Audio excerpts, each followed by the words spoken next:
খালিস্তানি ও গেরুয়া সন্ত্রাস নিয়ে উদ্বিগ্ন ব্রিটেন। ব্রিটিশ সরকারের একটি রিপোর্ট থেকে সেই তথ্য মিলেছে। ব্রিটিশ স্বরাষ্ট্র মন্ত্রকের সেই নথি সম্প্রতি ফাঁস হয়ে পড়েছে। সেখানে মোট 6টি ক্ষেত্রকে ব্রিটেনের নিরাপত্তার জন্য নতুন বিপদ বলে চিহ্নিত করা হয়েছে। সেই তালিকাতে রয়েছে খালিস্তানি ও হিন্দু জাতীয়তাবাদী কট্টরপন্থা। গত বছর আগস্ট মাসে রিপোর্টে দাবি করা হয়েছে হিন্দু জাতীয়তাবাদ একটি কট্টরপন্থী মতাদর্শ। স্বাভাবিকভাবেই এই রিপোর্ট ঘিরে শোরগোল তৈরি হয়েছে। প্রথম সারির একটি ব্রিটিশ সংবাদপত্র দাবি করেছে স্বরাষ্ট্র মন্ত্রকের রিপোর্টটি ফাঁস হয়ে হাতে আছে পলিসি এক্সচেঞ্জের নামে একটি থিঙ্ক ট্যাঙ্ক সংস্থার কাছে।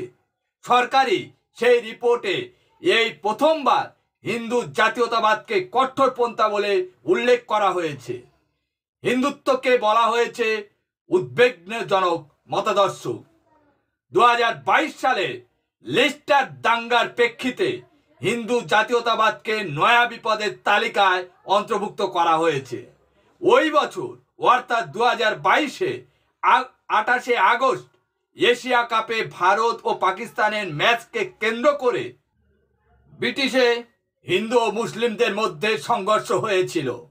খালিস্তানি ও হিন্দু জাতীয়তাবাদী কট্টরপন্থা ছাড়াও ও যে 9টি ক্ষেত্রকে নতুন বিপদ বলে মনে করছে ব্রিটেন, তার মধ্যে উল্লেখযোগ্য হলো অতি দক্ষিণপন্থী, অতি বামপন্থী, নৈরাজ্যবাদী ও ইসলামিক কট্টরপন্থী।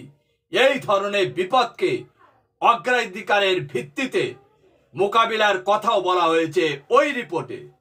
শুধু তাই নয়, কানাডা ও আমেরিকায় শিখদের বিরুদ্ধে হিংসায় ভারতে যুক্ত থাকার যে অভিযোগ উঠেছে সেই বিষয়ে উদ্বেগ প্রকাশ করেছে ব্রিটিশ স্বরাষ্ট্র মন্ত্রকের ফাঁস হয়ে যাওয়া নথি। এই রিপোর্টটি লিখেছেন ব্রিটিশ স্বরাষ্ট্র মন্ত্রকের অধীনে থাকা prevent the research information and communication unit অর্থাৎ RICU। আবার এর সঙ্গে যুক্ত homeland security analyse and insight অর্থাৎ HSAI সংস্থা। এই যৌথ সংস্থার এই রিপোর্টে প্রকাশ করেছে। তবে এই নথি বা এই রিপোর্ট ফাঁস হওয়ার পর শোরগোল তৈরি হতেই ব্রিটেনের স্বরাষ্ট্রমন্ত্রী ড্যান জার্ভিসের ব্যাখ্যা হলো কট্টরপন্থার সংজ্ঞা আরো বিস্তারিত করার পরিকল্পনা নেই বর্তমানের ব্রিটিশ সরকারের।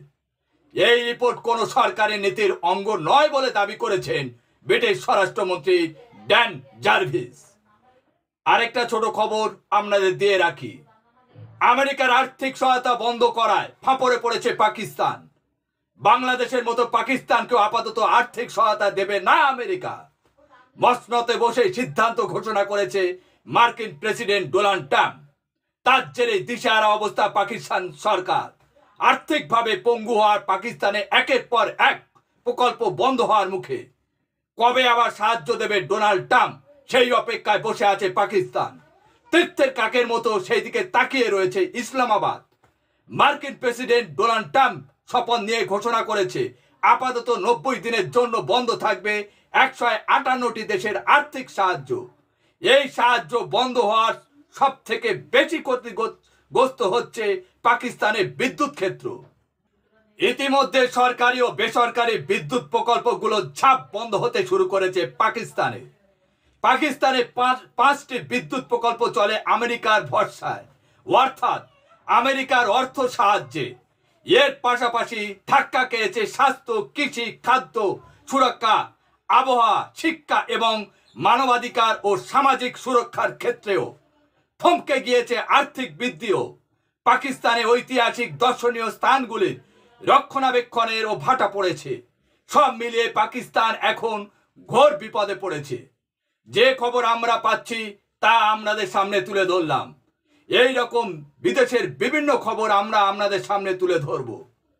আজ এখানে শেষ করছি। সবাই ভালো থাকবেন, সুস্থ থাকবেন। Tata, bye bye.